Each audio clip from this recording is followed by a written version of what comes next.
I have a lot of Apple products. Apple Watch. There's my iMessage phone, right? We'll talk about that later. Yeah.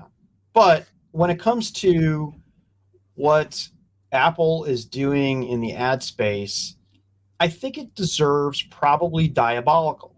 So if you recall, for the last 5 years, 6 years, Apple has been on a tear talking about user privacy and basically that it's, I'll paraphrase it, essentially it's a human right. Okay.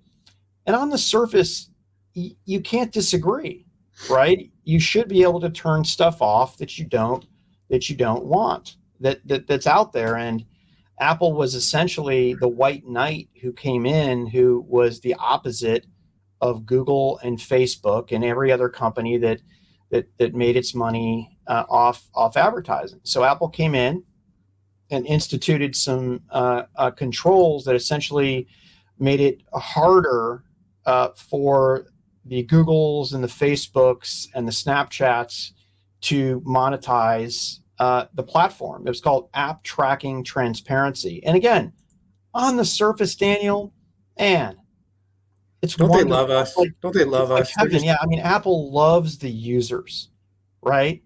But guess what? Surprise. Articles from both Bloomberg and Wall Street Journal. Wall Street Journal had an interesting one. Before Apple instituted ATT, they were having secret negotiations with Facebook, now Meta, to better monetize the platform. And according to the Wall Street Journal, Facebook would pay Apple kind of like, not the same structure, but pay Apple like like Google pays Apple. So, and once those talks fell through, Apple went and initiated ATT. And these negotiations happened between 2016 and 2018.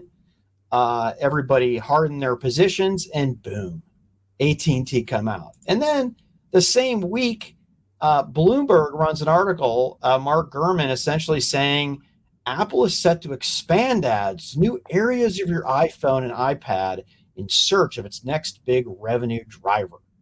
Okay. And we've already seen apps show up in settings. We show preferential treatment of Apple applications all throughout its content, where it's prioritizing its content and essentially breaking the rules that it sets up for other content providers like Netflix, like HBO, and folks like that. And now there's talk of monetizing all the other apps. So here's the way I'm just going to net this out. Apple is saying one thing and doing something dramatically different. And at the end of the day, all my pessimism about Apple's privacy that I have been spewing in my articles, on webcasts, and in my tweets has happened. Apple is going to become an advertising machine.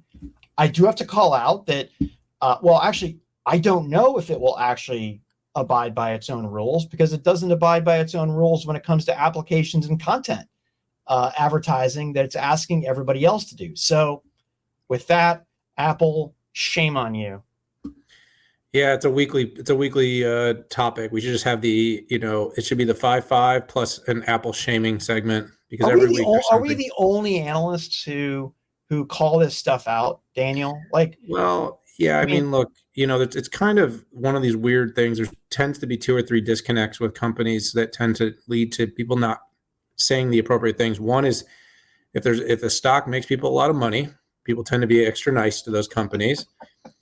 2, if you have a personal, relationship with the product, which in the case of many of the analysts we know, it's hard to detach. But someone told me in a recent meeting that the analyst's job is to be critical. And so I won't call out who said that, but it's something that, sometimes we may seem overtly positive about things. And maybe the reason we're always so critical about Apple is because no one else does it. Because look, we could have segments where we could talk about all the great things Apple does. I mean, the company's clearly got That's some boring. game, right?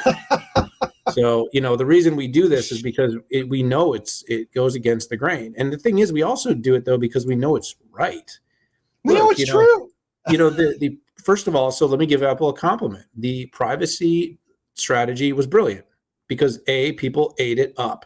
People ate it up. They go, oh, not only does this company make products we love, but they really care about our privacy. Yeah. They're going to lock up my personal life and that little cute little click with the lock and, but here's the thing that Apple also did, and look, Apple and Facebook going toe to toe, good for them. You know what? Two giant companies. Facebook's a horrible organization. They do terrible things with our data. We know this. This isn't a secret.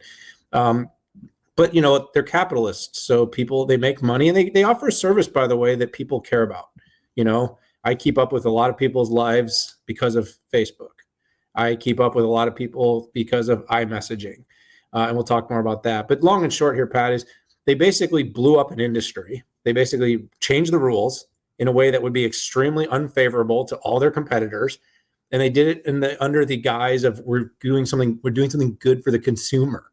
And then once they've blown it up and made it really bad for everyone else, they sort of start changing the rules back and say, well, okay, now that no one else can advertise and we've got better data and more data, we'll start turning up the crank. You remember the old turn it up to 11? They're going to start turning it up to 11 now because they've basically taken out. Facebook was the biggest competitor standing in its way.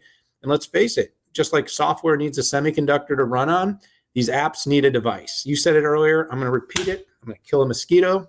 That's what happens when you're close to the water. But anyways, kill the device or kill the app.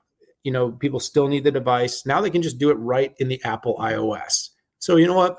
Capitalistically speaking, Pat, and as someone who is capitalistic, good for you, Apple. In terms of your BS, in terms of your BS, freaking, we're doing this for you, the people, though. Come on, this is what we're calling out here. We're just calling out. Look, you're getting what you get out there, and look, I'm an Apple user, you're an Apple user, but don't for a minute think this is out of the kindness of their heart. As they crank up advertising and add more ads into things that used to be ad-free experiences, just say this is what you get when you kill competition. Which brings us back to the freaking competition discussion, which again, Apple is still the only company I think that actually needs some antitrust rulings against it. And guess what, Pat? I don't think they ever will.